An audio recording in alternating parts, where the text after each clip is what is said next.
Hi, my name is Roman Gonzalez and I'm gonna talk about the importance of communication with our children. Since we were born, we are facing different steps of life, which we are assimilating. But one of the most difficult to assimilate is to become a father. This may be due to the fact that one wants our children to never go through the mistakes that we already live, falling into an overprotection and depriving them from their own mistakes and their own solutions.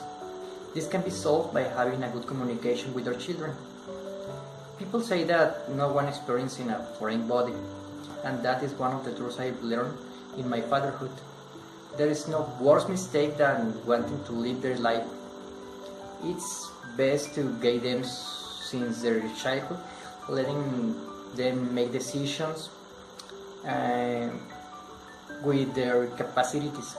An example and a tip: when they are little kids, could be to leave 2 changes of clothes and give them to choose which one to use that day, creating a feeling of self-confidence. It's as important to have a verbal as a non-verbal communication, creating a climate of trust in which they feel comfortable and can express their feeling, and most importantly, knowing what they want to tell us. Even for an adult, it's difficult sometimes to express ourselves. We can find this by asking them to draw a picture or write a short story. Also have an open communication and always give them the attention they need. It's always important to pay attention to their interests and problems according to their age. There is not the same concern of them at 6 as they are at the age of 12. And some of them may seem insignificant to us like as adults, but for them they can generate a high stress. This is not say for a 6 years old you'll not find the color pink when she colors, or for a 12 maybe not have to her favorite clothes. If she is gonna out with her friends, could be the worst. With all this, I don't want to say that one has to solve them problems, but give them the tools so they themselves look for a solution.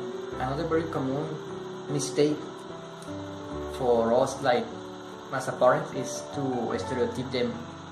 For example, you always say here, you are very bad for school, and it comes to the point that from so much repetition it gets into their minds and believe that this is true. Or also the fact of judging them for our shortcomings. A clear example is to say you are just bad to eat like your father, and maybe it's not true, but in their mind association becomes bad to eat. With all this, I don't want to mean that it's not easy to be a father or it's not very gratifying. Being a father is one of the best things that one person can live, and it's true that nobody is born prepared to be. After all, it's also a stage that one is living with his children and learning together. Being a shared phase is a very important to an open communication in both directions. So my advice to parents and future parents is to enjoy every moment for that stage